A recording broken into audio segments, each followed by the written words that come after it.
President, det er en omfattende stortingsmelding vi har til behandling, Læring og fellesskap, tidlig innsats og gode læringsmiljøer for barn og unge og voksne med særlige behov.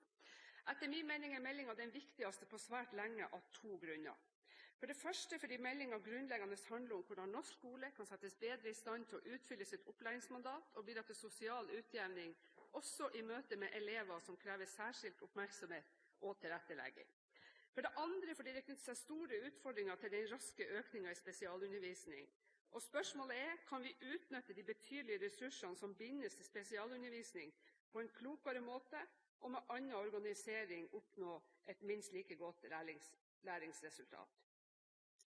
La meg helt innledningsvis slå fast at komiteen enstemmig har sluttet seg til videreføring av opplæringslovens paragraf 5.1, som gir elever som har behov for det, rett til spesialundervisning.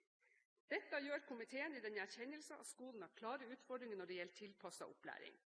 Spesialundervisningsparagrafen skal fortsatt fungere som en sikringsmekanisme som kan komme til anvendelse om andre tiltak viser seg utilstrekkelig. Komiteen stiller seg også enstemmig bak meldingens 3 hovedstrategier.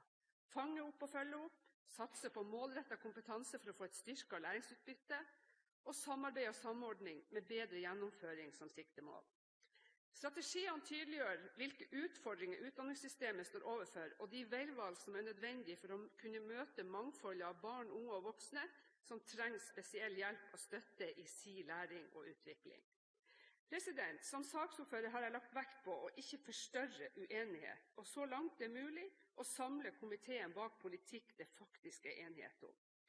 Denne tilnærmingen mener jeg kan bidra til at Stortinget kan sende svært tydelige politiske signaler til skolen og skoleeiere. Rett nok skiller posisjonen og opposisjonen lag på noen punkter, men partiene står sammen om merknader til støtte for hovedstrategier i stortingsmeldingen. Jeg vil takke komiteens medlemmer for det konstruktive samarbeidet som har ledet frem til dagens innstilling. Jeg er glad for komiteens vektlegging av at alle mennesker må møtes med respekt og som enkeltindivider. Stortingsmeldingen spenner over hele spekteret av lærevansker, fra de mest vanlige til de mer sjeldne, sosiale og emosjonelle vansker, funksjonshemminger, utviklingshemminger, med et felles behov for til dels omfattende spesialpedagogisk oppfølging. Stortinget har tidligere behandlet meldingens kapittel 6 om organisering av Statped og det statlige støtteapparatet. Kompetansehevingsstrategien er en viktig bærebjelke i meldingen, og en forutsetning for at personer med ulike hjelpebehov skal kunne få kvalifisert hjelp og et godt tilrettelagt opplæringstilbud. Jeg vil her understreke hvor viktig det statlige støtteapparatet er for å sikre tilgang på spesialisert kompetanse som støtte for PP-tjenesten og for de brukerne som dette angår. Sammen med PP-tjenesten utgjør det statlige støtteapparatet den kompetansemessige ryggraden som skal holde skolen og lærerne oppe i deres daglige arbeid for å få til god tilpasset undervisning og bedre læringsutbytte. Forenkling og mindre byråkrati i saksbehandling av spesialundervisning er viktig for at PP-tjenestens ressurser skal kunne brukes mer direkte inn i skolen. Departementet er opptatt av at kompetansen må styrkes i alle ledd. Komiteen ser det som en særlig utfordring å utruste PP-tjenesten med den kompetansen som kreves for at tjenesten skal kunne ta seg av flere av de mest vanlige lærevanskene. Samtidig skal PP-tjenesten bidra til kompetanseoverføring til skolen. Etter- og videreutdanning av lærere skal sette skolen selv bedre i stand til å takle mangfoldet i elevgrupper. Og skal vi lykkes med tidlig innsats, må de nye lærerutdanningene gi fremtidige lærere innsikt nok til at de kan oppdage de mest utbredte lærevanskene. Av komitéinnstillingen fremgår det at det er tverrpolitisk enighet om hovedretningen i meldingen. Flere elever må få kvalifisert hjelp tidlig, og at kompetansen i PP-tjenesten må styrkes og bli mer skolenær. Komiteen står samlet bak forventninger om at ressursbruken i PP-tjenesten og Statped i større grad må vris fra tidkrevende, omfattende saksbehandlingsforløp og over til aktivt forebyggende arbeid og veiledning i skolen. Målet må være at sånn bistand til lærere og elever skal overflødiggjøre utredninger og enkeltvedtak og gjøre at færre elever tas ut av klassen. Dersom vi i stedet kan kanalisere ressurser inn mot skolen og klassen, kan vi skape en vinn-vinn-situasjon der alle elevene blir vinnere. Jeg vil også her rette oppmerksomheten mot grupper med behov for logopedhjelp. Fra flere hold slås det nå alarm om stor mangel på logopeder, med de konsekvenser dette har for opplæringstilbudet til disse grupper. Dagen i dag er en gledens dag for elever med behov for alternativ og supplerende kommunikasjon, ASK. Etter mange års kamp får denne gruppa den lovbestemmelsen som sikrer nødvendig hjelp til opplæring, noe komiteen er svært tilfreds med. Komiteen støtter videre opprettelsen av et tverrfaglig forum som skal sørge for en mer helhetlig oppfølging av barn med cochleaimplantat. Mindretallet i komiteen, Fremskrittspartiet, Høyre, Kristelig Folkeparti og Venstre, mener imidlertid at meldingen ikke går langt nok for barn med cochleaimplantat, og ber regjeringen foreslå en lovbestemmelse som gir disse barna rett til også å kunne velge forsterket talespråkopplæring. Det ser vi som en naturlig konsekvens av innføring av rett til cochleaimplantat-operasjon i 2005. Komiteens flertall, regjeringspartiene, støtter den foreslåtte presiseringen av vilkårene for bruk av assistenter i opplæringen.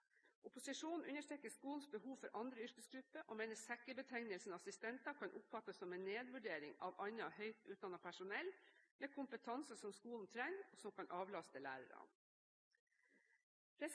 En stadig økende andel elever i Norge som omfattes av spesialundervisning, gir grunn til bekymring.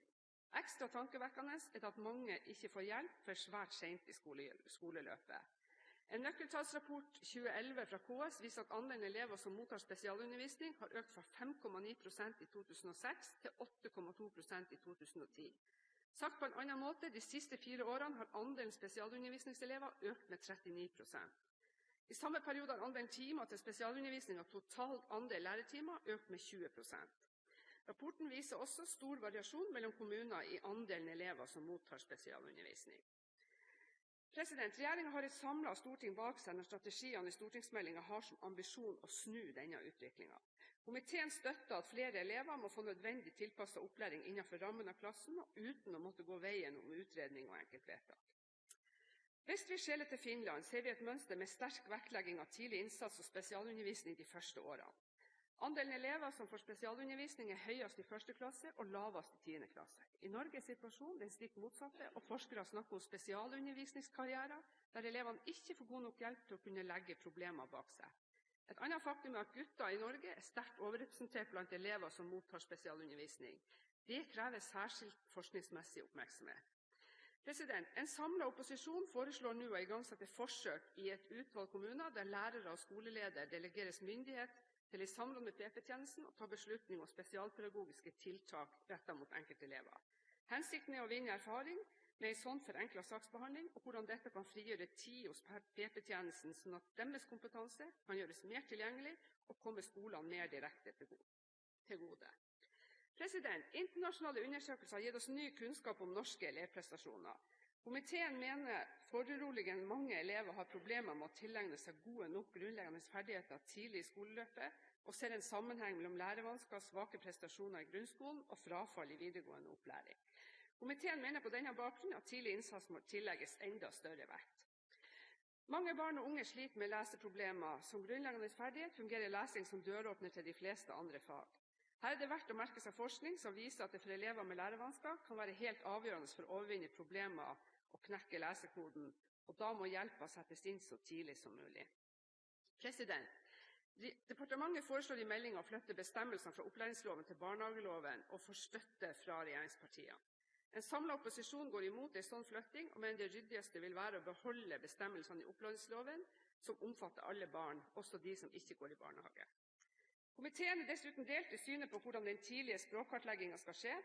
Et flertall i komiteen støtter regjeringen, mens et mindretall bestående av Høyre og Fremskrittspartiet mener det må være et mål at alle barn kartlegges, at den gjøres obligatorisk, lovfestes, og at det kan skje enten i barnehagen eller på helsestasjonen. Komiteen ser svært alvorlig på den lange saksbehandlingstiden innenfor PP-tjenesten, og henviser til at kontroll- og konstitusjonskomiteen har bedt regjeringen vurdere saksbehandlingsfrister i PP-tjenesten. Det er svært ønskelig at statsråden her i dag kan kommentere på hvordan man har tenkt å komme inn i et bedre spor når det gjelder akkurat det. Så vil jeg bare avslutningsvis vise til at det er sagt mye viktig om forskning i denne stortingsmeldingen. Og det er ingen tvil om at dette feltet er et underforsket felt. Her trenger vi flere og bedre svar for å kunne utvikle en bedre praksis på dette området. For øvrig vises det til forslagene fra mindretallet i innstillingen, Og så gjør jeg oppmerksom på at forslag nummer 2 blir ikke tatt til votering. Vi mener da at det i merknadene er godt dekket opp hva som er bakgrunnen for det forslaget. Takk, president.